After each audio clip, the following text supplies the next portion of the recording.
Toyol menurut Kamus Dewan DBP bermaksud hantu atau orang halus yang suka mengganggu orang. Manakala bagi kepercayaan orang Melayu, toyol adalah makhluk halus yang rupa parasnya seperti kanak-kanak lelaki, berkepala botak, berperut buncit, berkulit kehitaman dan berketinggian kira-kira 1 meter serta suka merayau-rayau mencari duit. Bercerita tentang toyol, Wan Ahmad Juhaidi Wan Mahmud enggan disiarkan gambarnya atau lebih mesra dipanggil Poksu, ingin berkongsi pengalamannya bertemu dengan makhluk tersebut.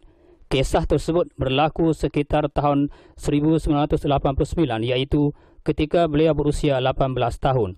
Waktu itu dia seorang remaja yang lincah dan nakal yang gemar berkunjung ke rumah rakan-rakan, terutamanya di waktu tengah malam bersama teman rapatnya seperti Nublan dan Adenan. Sedang asyik berbual di rumah Nublan, tanpa disedari jam sudah menunjukkan pukul 2 pagi.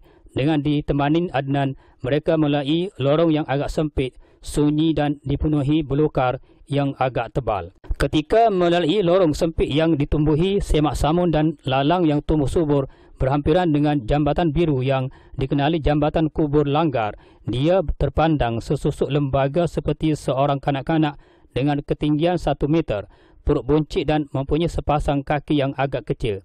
Katanya, beliau memang nampak dengan jelas lembaga budak itu muncul dari atas jambatan itu. Keadaan tubuh badan lembaga seperti kanak-kanak lelaki itu dapat dilihat seperti satu bayang-bayang atau halusinasi di mana objek lain dapat dilihat melalui tubuh badan lembaga itu yang secara tiba-tiba muncul di atas jambatan terbabit pada pagi itu. Pada mulanya, mereka menyangka lembaga itu adalah kanak-kanak biasa. Namun apabila difikir dan diamati kembali, mana mungkin seorang kanak-kanak sebesar itu berani merayau seorang diri pada waktu seperti itu. Tetapi mengingati pesan orang tua yang menyatakan bahawa kawasan tersebut seringkali muncul toyol di situ, maka apa yang mereka lihat itu adalah toyol yang dimaksudkan. Mereka juga dapat melihat dengan jelas toyol tersebut berjalan melompat-lompat sedang menuju ke arahnya sebelum memasuki rumpunan lalang di hadapan jambatan tersebut. Sebaik sahaja toyol itu memasuki semak tersebut, keluar 3 ekor kunang-kunang dari kawasan itu. Terkejut dengan peristiwa pelik itu, mereka terus berlari sekuat hati meninggalkan kawasan berkenaan. Kerana kelitahan yang amat sangat akibat berlari terlalu laju, mereka berhenti seketika untuk menghilangkan penat tanpa menyadari bahawa mereka berhenti di kawasan makam diraja. Apabila terpandang akan banyaknya kubur di kawasan itu, mereka terus berlari sekuat hati meninggalkan kawasan berkenaan. Menurut Poksu, selain pernah terserempak dengan toyol, dia juga pernah disakat hantu Cina yang amat popular digelar hantu Tokcha di kalangan penduduk di negeri ini. Malam itu ketika pulang dari rumah rakannya, Nublan dengan menaiki sebuah motosikal usang yang dipinjamnya dari seorang rakannya. Nublan sempat berpesan agar berhati-hati kerana banyak laluan di kampungnya itu menjadi tumpuan polis mengadakan sekatan jalan raya.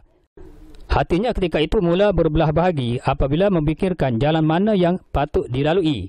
Jika melalui jalan di restoran Arabia, dia akan bertembung dengan sekatan polis. Dan jika dia melalui lorong berhampiran rumah guru, dia akan bertembung dengan sebuah pokok yang sering diduduki hantu Tokcha.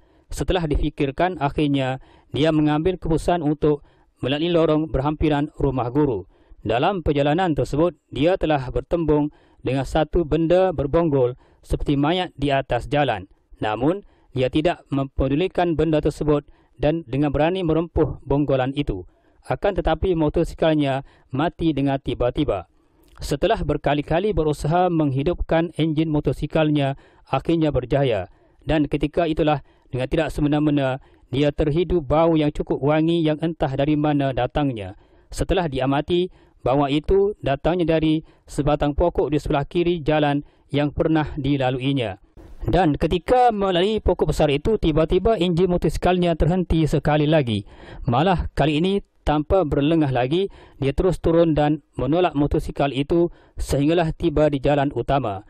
Apabila beliau tiba di rumahnya, abangnya perasan tentang masalah yang dihadapinya lalu diberitahu beliau bahawa dia desakan hantu Tok Cha berhampiran kubur tersebut. Justru katanya hantu Tok Cha seringkali muncul di kawasan kubur di situ kerana kawasan kampung itu banyak diwujudkan deretan tanah perkuburan seperti kubur wangi dan kubur maras. Hantu Tok Cha sebagaimana yang dilihatnya berpakaian kuning, berdiri kaku di hadapan kubur yang dilaluinya dan berwajah gelap untuk tidak membenarkan manusia mengenalinya.